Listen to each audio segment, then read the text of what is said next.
Le 25 juin a lieu la nouvelle lune qui sera cette fois-ci dans le signe du Cancer.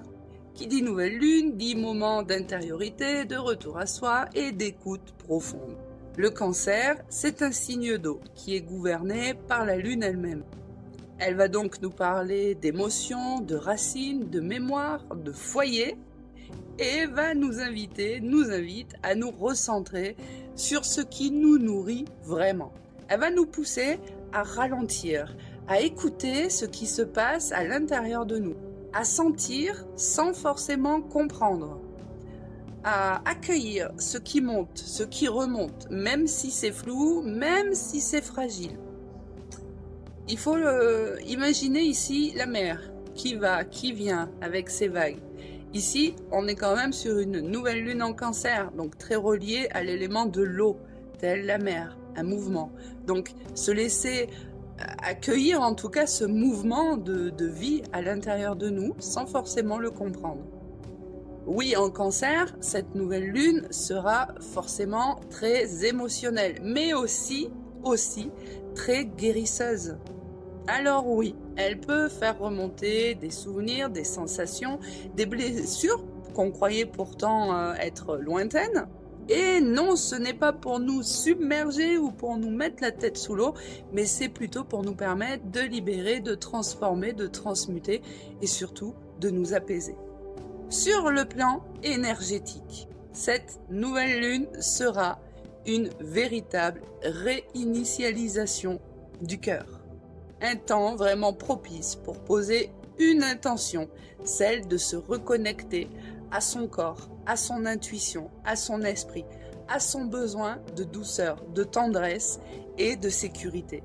Spirituellement, cette nouvelle lune, elle nous invite à revenir à l'essentiel, à ce qui nous fait du bien, à ce qui nous ancre, à ce qui nous fait sentir chez nous, à l'intérieur de nous. Tu comprends ce que j'ai dit? D'un point de vue beaucoup plus karmique, cette nouvelle lune peut réactiver des liens liés à notre passé, à notre lignée, à nos vies antérieures ou même à des mémoires beaucoup plus anciennes. Il peut donc y avoir des prises de conscience, des libérations, des révélations ou juste une grande envie de repos, de silence, de présence, de tranquillité. C'est une nouvelle lune émotionnelle, oui, mais comme je l'ai dit, guérisseuse et surtout nourrissante. Mais, cette nouvelle lune sera conjointe à Jupiter en Cancer. Très intéressant. Parce que ce moment-là particulier, eh bien, sera un moment particulièrement chanceux, particulièrement expansif et très puissant, notamment pour planter des intentions sur le plan émotionnel. C'est vraiment une occasion ici rare de pouvoir semer des graines d'abondance, de sécurité, de confiance et surtout d'amour de soi. En plus, parce que c'est pas fini, cette nouvelle lune, en plus comment dirais-je, j'ai peur de cette conjonction avec Jupiter en Cancer, elle sera aussi sextile avec Mars. Mars en Vierge pour le coup. Ce qui va donc injecter dans cette nouvelle lune de la passion, de l'énergie, de la volonté, de la motivation. On va pouvoir alors ressentir une confiance renforcée, de l'élan pour agir sur ce qui nous tient véritablement à cœur. Mais cet élan lumineux, bien évidemment, comprend quelques zones d'ombre, notamment des carrés avec Saturne et Neptune, qui eux peuvent venir un petit peu freiner justement cet élan et nous demander de rester ancrés, de rester patients et de rester clair malgré les possibles brouillages émotionnels que cette nouvelle lune va pouvoir apporter ou encore ces sensations de fatigue. Et puis, je terminerai en parlant d'un iode qui sera formé. Alors, ce iode, on l'appelle aussi plus couramment le doigt de Dieu. Et il va se former entre la conjonction Lune-Soleil, Jupiter et Pluton et Mars. Ce qui signale ici un vrai appel karmique. Je répète, un vrai appel karmique. Un appel karmique à transformer profondément nos mémoires familiales, nos blessures anciennes, et tous les schémas de contrôle. Ce iode, ce doigt de Dieu, il nous invite vraiment à faire un choix conscient. Guérir ou revivre, avancer ou rester figé. Alors, je vous fais le résumé, un petit topo. Prenez des notes si vous voulez, faites pause. La conjonction Soleil-Lune en Cancer plus Jupiter. Ben là, c'est une toute nouvelle chance qui se présente à vous. L'énergie est expansive et donc la confiance est grandissante. Ensuite, le sextile Lune-Mars. La sensibilité, elle devient une force. On agit avec émotion et surtout on agit avec clarté, car on est sur le début du solstice d'été. C'est donc une période idéale pour initier des nouveaux projets autour du foyer, de l'intimité, du soin et de soi. Ensuite, les carrés Saturne et Neptune. Là, c'est un appel, comment dirais-je, à la responsabilité émotionnelle, à ne pas idéaliser ou s'idéaliser. Alors c'est là qu'il peut y avoir de la fatigue, du flou mental, et le meilleur des conseils avec ces carrés-là, eh bien, c'est de rester ancré. Et Iode, le doigt de Dieu, c'est-à-dire Lune, Soleil, Jupiter et Pluton, Mars. Là, on est sur la focalisation karmique pour la transformation intime. Alors pour vous, mesdames, ça passe notamment sur le fameux roulement de tambour féminin sacré. C'est donc une invitation à changer de paradigme intérieur complètement et à accepter de lâcher prise, bordel. Alors, en ce jour de nouvelle lune, on peut manifester, on peut poser ses intentions, on peut pratiquer un rituel énergétique pour poser ses intentions ou pour de la libération. L'alchimie de la lune, il est dispo sur le grand A. Dans ma bio profil Linktree, vous avez le lien direct. Vous pouvez écrire, méditer, faire ce que vous voulez, comme vous le voulez, je le répète. Il n'y a pas de règles. On peut faire les choses mentalement, on peut les écrire. Il faut vous écouter, il faut vous faire confiance et faire les choses comme vous le ressentez. On peut boire un thé, on peut boire une tisane en faisant tout ça, on peut boire de l'eau, on peut prendre un bain, on peut prendre une douche. On peut faire quelque chose de très simple, mais tout autant symbolique pour pouvoir honorer ce nouveau cycle. Parce que ce nouveau cycle, cette nouvelle lune, c'est comme un murmure, celui de la mer, avec ses va-et-vient. C'est d'accepter ce mouvement à l'intérieur de nous. Alors, parfois, ça peut être, oui, un petit peu inconfortable, mais c'est pourtant nécessaire parce que c'est ce qui nous rappelle justement la vraie sécurité, la vraie paix et la vraie de vraie, c'est-à-dire celle qui commence par soi. Et je terminerai en vous disant, oui, en vous disant que vous pouvez utiliser cette nouvelle lune pour pouvoir nettoyer, recharger vos pierres sous cette nouvelle lune. Car je le rappelle, cette lune en Cancer est reliée à l'eau, est reliée à la lune. Donc, travailler avec l'eau et les cristaux durant cette nouvelle lune est une chose qui peut être très bénéfique. On privilégiera alors les pierres qui vont travailler avec le cœur et l'émotion. Labradorite, pierre de lune, quartz rose ou encore calcédoine bleue. Vous pouvez aussi faire de l'eau de lune sur cette nouvelle lune. L'eau, sous cette lunaison, se chargera alors de votre intention.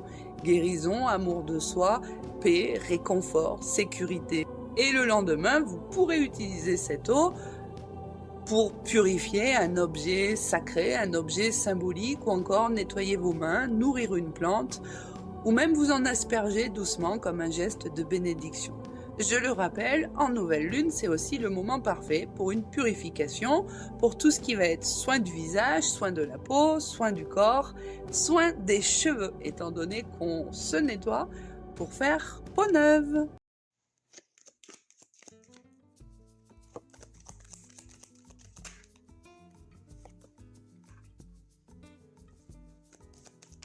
Allez, on y va, oula.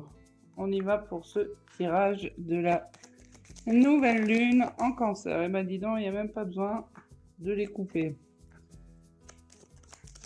Allez, c'est parti. On y va les amis. En avant. Et ben voilà. Allez, on y va. Allez les loulous, on y va. Alors ici, on le voit, en position dominante, nous avons la carte de la justice. En position centrale ici, en dominante, elle vient donner le ton, elle vient vraiment poser l'énergie que cette nouvelle lune nous demande un réalignement profond, un retour à l'équilibre, mais pas un équilibre de surface, on parle ici d'un équilibre intérieur entre ce que nous donnons et ce que nous recevons. Elle nous parle aussi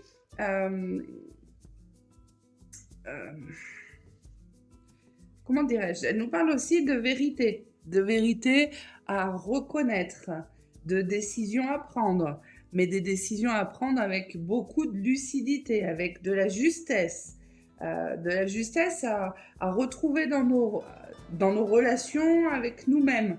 On est vraiment sur l'équilibre ici. Elle nous confronte aussi, la justice, à notre responsabilité émotionnelle. C'est comme je vous l'ai expliqué tout à l'heure. À nos choix passés, à nos désirs. C'est pas un jugement ici, la justice. C'est un appel à la clarté. C'est une purge karmique. C'est une purification karmique. C'est même, on pourrait presque même dire, un grand reset énergétique.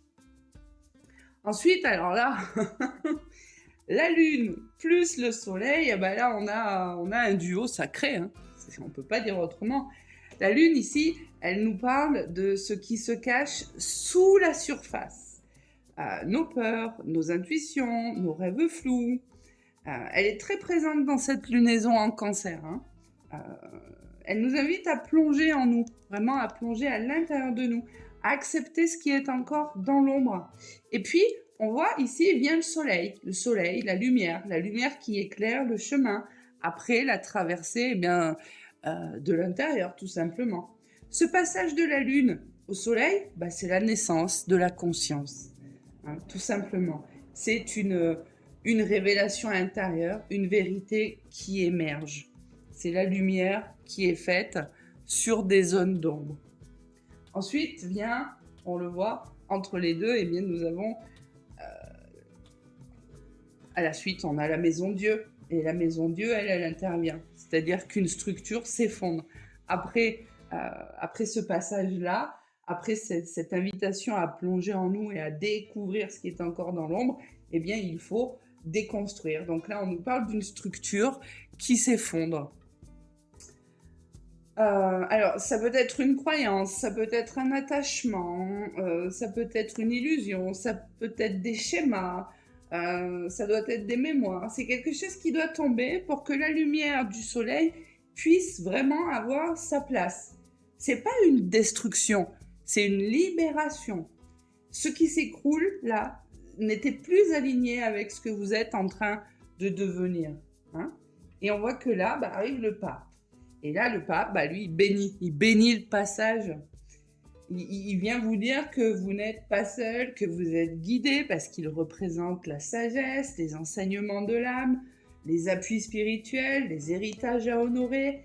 Parce qu'on parle souvent des choses à libérer, à nettoyer, à guérir dans les liens du passé, que ce soit dans la lignée familiale, dans les vies antérieures. Mais bien évidemment qu'on ne renie pas tout ce que ça nous a apporté de positif. Ici, il vous invite à incarner ce que vous avez appris de vous, sur vous, à vous faire confiance et à faire confiance à votre chemin intérieur. Et en troisième ligne ici, je ne sais pas si vous voyez bien, on a la roue de la fortune et l'amoureux. Alors, la roue, elle tourne. Hein. C'est une roue, elle tourne. Le changement est en marche. C'est ce qu'elle vient nous dire là. Elle vient nous parler d'une page karmique qui se tourne.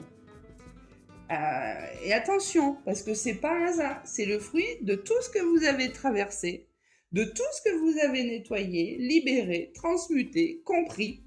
C'est pas une chance qui tombe du ciel, hein. C'est une opportunité qui est à 100% méritée, provoquée par votre transformation. C'est ce que vous méritez. Et au cœur de cette bascule, on a l'amoureux. Là, l'amoureux apparaît. Hein, pile au cœur de cette bascule-là.